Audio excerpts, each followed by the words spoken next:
The year is 2008. America is on a high. The stock market is roaring. The American dream?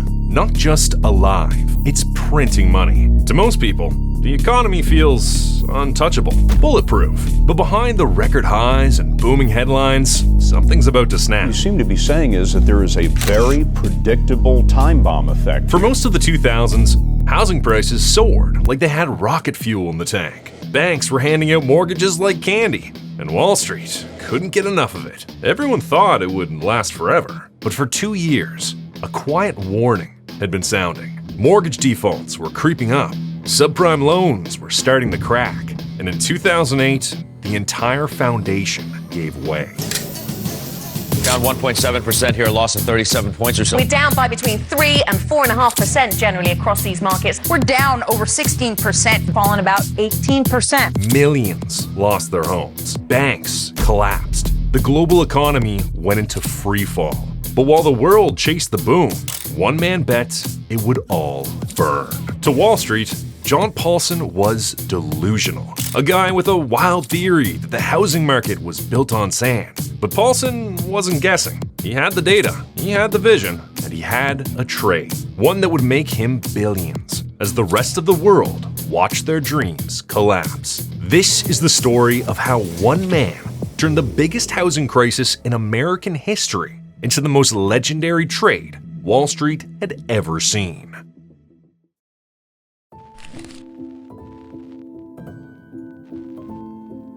John Paulson was born on December 14, 1955, to Alfred and Jacqueline Paulson in a vibrant neighborhood in Queens, New York City. Unlike his later years, he didn't grow up wealthy. He was mere miles away from his future on Wall Street, the firstborn of 4 siblings, growing up in a lively, fast-paced neighborhood full of culture, and to a young Paulson, potential customers. From a wealthy background, I came from an educated background. My mother was a psychologist and my father was a businessman. Paulson may have made his billions later, but he was a hustler from the get-go. He had that hunger and drive to make money, and at age 6, he put that attitude to the test. While most kids would spend their time playing in the park, John was looking for ways to make a quick dollar. He figured that if you buy candy in bulk, you can resell it at a decent profit. That's the kind of thinking you expect from a businessman, not a 6-year-old. As he grew older, his businesses grew bigger and more elaborate. By the age of 19, the candy days were long gone, and Paulson would have a full-fledged company on his hands, with over 50 employees working in Ecuador. His business? Importing clothing and decorative items for retailers like Bloomingdale's and many others. At the same time, he was in his first year of college, studying philosophy. But realizing it wasn't his true path, he left school, moved to Ecuador, and fully committed to growing the company. I started trading and working and making money, saving money, investing money. I started companies when I was as young as 18 and was always fascinated about, commerce. I found it fun. It's like playing a game. His one business soon multiplied and turned into several. And, in his words, he was producing, packing, shipping, and selling an awful lot of items. Eventually, Paulson felt the business had grown into a beast beyond his control. Realizing he couldn't keep up, he knew he needed formal training. It was time for him to try college again, this time focusing on something that might be useful to him: business and sales. That meant leaving behind the empire he'd created, a short-term sacrifice for a long-term gain. Smart moves change everything, and a smart move for you would be to hit the subscribe button right now. Back in New York and attending NYU, he began studying business studies, in which he naturally excelled. He graduated valedictorian summa cum laude in business in 1978, and during his studies, a new interest was piqued: the wonderful, chaotic world of Wall Street. Thanks to one of Paulson's professors, a self-proclaimed lover of risk arbitrage, Paulson was introduced to Wall Street players who would come and talk to the students about trading, and John hung on to every word, finding himself interested in this world. He learned that to get into risk arbitrage, he needed to go to Harvard, so that was his next step. He earned a scholarship, and by 1980, graduated in the top 5% of his class with an MBA. So, what was next? Wall Street? Not quite. Not yet. By now, Paulson had a clear vision for his future. And it wasn't selling candy or managing export businesses. It was in the financial heartbeat of America, Wall Street. His time at NYU had given him that vision, and he was determined to make it real.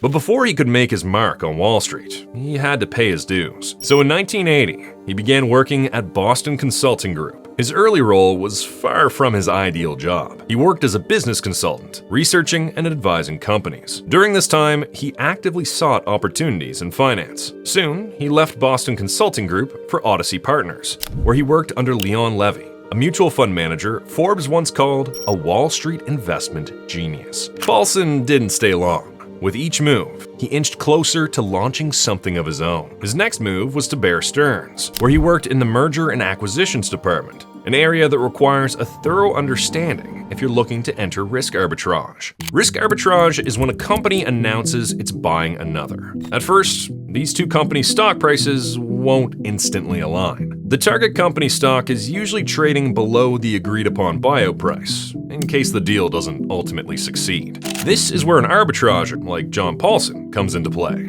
They buy the stock of the target company at a discount, and then they wait. If the deal closes, they make a profit. If it collapses, they eat the loss. It's controlled chaos with a big upside, but only for those who know how to read the signs and play the game. Risk arbitrage is essentially Wall Street's high-stakes version of betting on mergers and acquisitions, because no acquisition is a guarantee. It's a game of which way the merger will go, and people like Paulson make it their mission to gamble lots of money on the outcome they believe is most likely. He specialized in another area called risk arbitrage, betting on the outcome or investing based on the outcome of an event rather than whether or not the market will go up or down. Following Bear Stearns and some serious networking, he was offered a job at Gruss Partners LP as a general partner. Gruss was a powerhouse in risk arbitrage, and Paulson stayed there for 4 years, paying my dues in M&A, as he put it, which was fine, but I wanted to invest. He'd soon be getting that chance, because Gruss Partners was his last stop, before finally, in 1994, he was ready to set out on his own, to make his mark on Wall Street by founding his own hedge fund, Paulson and Co. From this point on, everything was about to change. When Paulson & Co. launched in 1994, its beginnings were, in Paulson's own words, humble. I had very little capital, about $1 million. I had no investors, and I didn't have any track record. $1 million may sound like a lot, but on Wall Street, it's pocket change, like the coins in your couch cushions. From the start, the company's focus was global mergers, credit strategies, and event arbitrage. For years, he'd maintained a low profile on Wall Street while steadily growing the firm's revenue. Paulson & Co. managed to navigate the dot-com bubble with success. This was back when there was a rapid rise in tech stock equity valuations, fueled by investments in internet-based companies. Their rise was fueled by the growing availability and use of the internet in the late 90s. The problem with all that was that the market became inflated. Paulson & Co. stayed disciplined. While others chased inflated tech stocks, Paulson & Co. stuck to its merger arbitrage strategy. When the bubble burst in 2000, they avoided major losses. By 2003, the firm had turned that initial $2 million into a $300 million asset management fund and relocated to Madison Avenue in 57th, proof they were on Wall Street to stay. Not even 2 years later, that $300 million ballooned to $4 billion. They'd survived the dot-com bust unscathed, but the next bubble wouldn't just be survived, it would make them thrive. And by 2003, that bubble was already inflating, primed to burst at any moment.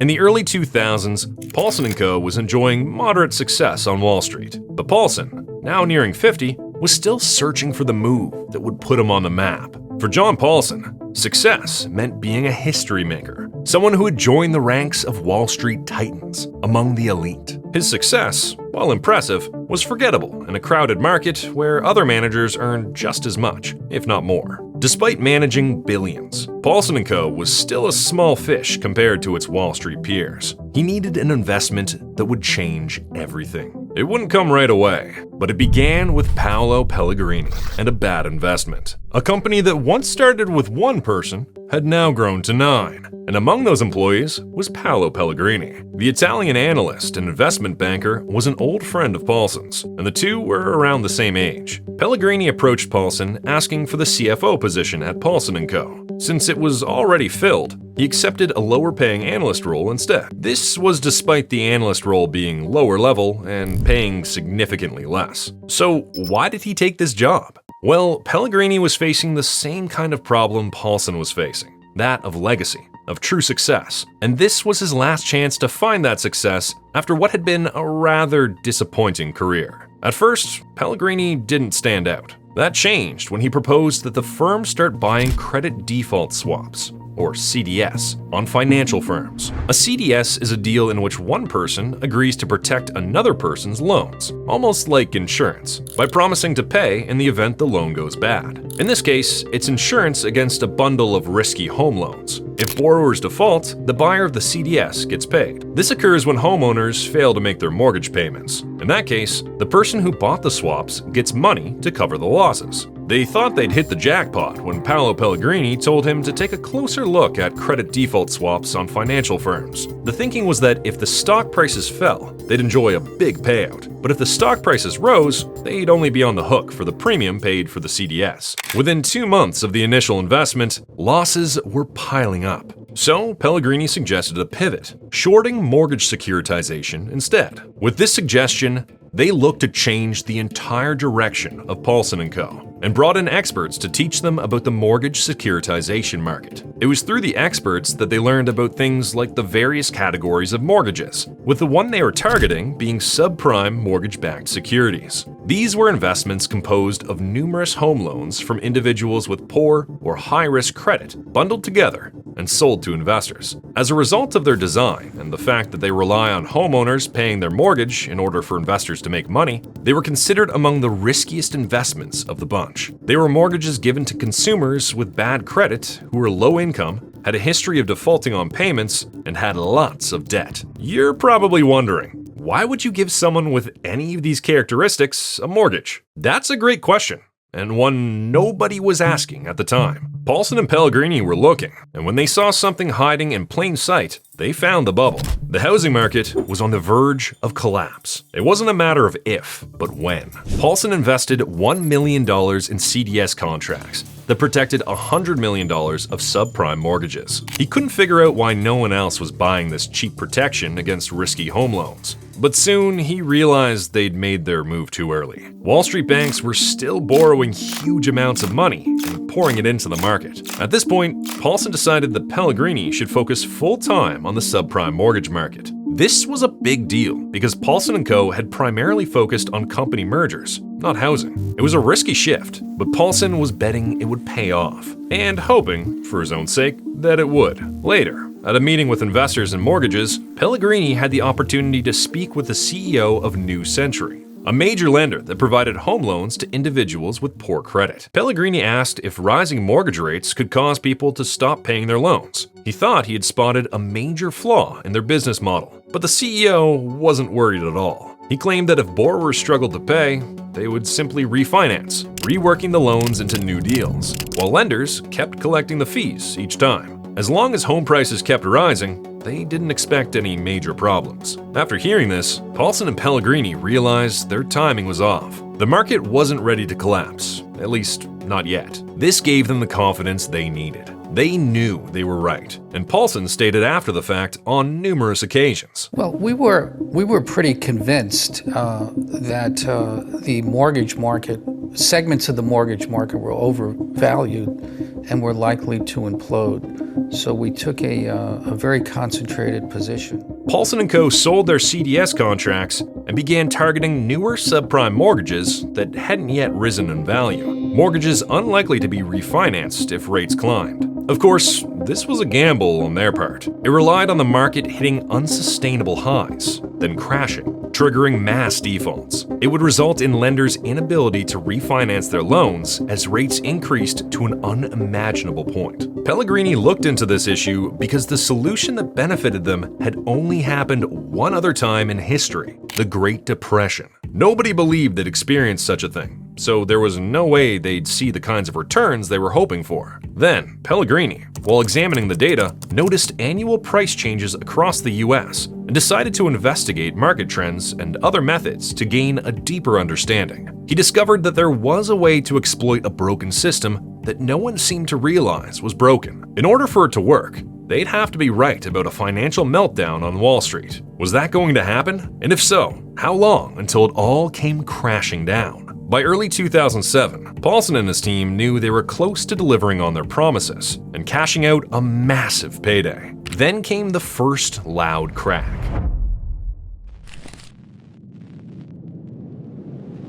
But once again, nobody was listening. In early 2007, subprime mortgage delinquencies spiked nationwide. New Century Financial, a major lender, collapsed under the weight of unpaid loans. The earthquake was starting, but nobody felt or paid attention to the tremors. In response, Paulson and his team doubled down, going all in with billions in short positions via CDS tied to subprime mortgage securities and the ABX index. The ABX index acts like a scoreboard for mortgage bonds, signaling the health or weakness of mortgage investments. If the ABX number increases, the mortgages are performing well and are considered safe. If it goes down, then those mortgages are in trouble as homeowners stop paying their loans. For months, Paulson and Co. bled cash. Investors were furious, convinced he had recklessly bet against a market too big to fail. Then came February 2007, the first payday, the proof of concept. When the ABX dropped 5 points, Paulson made a lot of money, with each point in the drop representing $250 million. That single-day drop was worth $1.25 billion. The dam had finally broken, and John Paulson was standing in the floodwaters, smiling. They finally had proof this gamble, years in the making, was right on the money and was paying out. But they weren't cashing out just yet. Despite growing investor pressure, Paulson knew it was only the beginning. Throughout 2007, the cracks continued to widen, ultimately leading to a full-blown collapse. By summer, Bear Stearns hedge funds, heavily exposed to mortgage-backed securities, collapsed. By 2008, CDS sellers were struggling to pay, as Paulson's shorts kept generating more substantial returns each passing month. By March of the same year, Bear Stearns was sold to JP Morgan. Meanwhile, Paulson had bet against Bear Stearns' mortgage exposure and profited from that, too. The biggest indicator of the crisis unfolding on Wall Street that sent shockwaves around the world was the collapse of Lehman Brothers. The 158-year-old institution went down in a weekend. Lehman Brothers collapsed in September 2008. This triggered the final phase of Paulson's bet. The brink of collapse of the financial system made his CDS position explode in value in a matter of moments. By the end of 2008, he'd cashed out. In the end, Paulson and Co. made $15 billion in profits. The investors made a substantial profit, with some doubling, if not tripling, their investments. They didn't even believe the profits they made. We went from $6 billion to $35 billion of assets under management over 2 years based on performance. Paulson alone had made $4 billion. It was the single trade that created the most profitable trader in history. It remains the largest one-year payout in Wall Street history to this day. So why did nobody else see it? Well, Paulson had a theory. The other players that were involved in the business, they got caught up in the exuberance. They got caught up in the competition to increase their underwriting volumes. Paulson was on a high following his record-shattering trade. By 2009, they began winding down their CDS trades and securing the profits they had made from the financial crisis. But he wasn't done taking chances. Beyond distressed assets, he also had his eye on something else: gold. The results? Paulson & Co.'s assets under management soared to $35 billion by 2010. And Paulson himself was finally among the Wall Street elite he'd always wanted to be a part of. Of course, the sins of 2008 weren't paid just yet. Paulson wasn't out of the woods entirely, and the SEC was about to come knocking. Paulson's hands weren't exactly clean when it came to the financial crash. Did he cause it? No. Is it wrong to exploit a broken system that others built? That depends on how you define ethics. However, there were some tactics used by Paulson that are definitely on the shadier side of things. Abacus. In 2007, Goldman Sachs built a collateralized debt obligation, a way for investors to bet on the rise or fall of mortgage-backed securities without actually owning them. Paulson's role? He handpicked the mortgage-backed securities for the Abacus portfolio, then bet heavily that those very investments would fail. In 2011, the SEC targeted Goldman Sachs, not for the deal itself, but for failing to disclose Paulson and Co.'s role in selecting and betting against the very securities other investors were buying. Paulson himself came under SEC scrutiny for the Abacus deal, but he was never formally charged or sued. IKB Deutsche Industriebank and ACA Capital Holdings were among the three major investors who lost a combined $1 billion on the Abacus deal. At the same time, Paulson's firm made over $1 billion. Ultimately, Goldman admitted no wrongdoing, but took a major reputational hit, settling with the SEC for $550 million, one of the largest penalties in history. Paulson walked away clean, not because his actions were moral, but because they weren't technically illegal. With the SEC investigation and lawsuit wrapped up, Paulson's chapter in the 2008 financial crisis officially closed. Since 2008, Paulson has remained a fixture of the financial scene. Having achieved his lifelong goal of joining Wall Street's elite, Paulson continues working at his firm, Paulson and Co., always hunting for the next savvy investment that turns a little into a lot. Since his great trade, Paulson's investments have been a mixed bag. He's focused much of his energy on the gold sector, where in 2010, he set another record by making $5 billion in a single year. Paulson tamed the beast that is Wall Street, and now commands a level of respect few ever reach. But no matter what he does now, he'll always be known for 2008, the year of the single trade that made him the most profitable trader in history, John Paulson.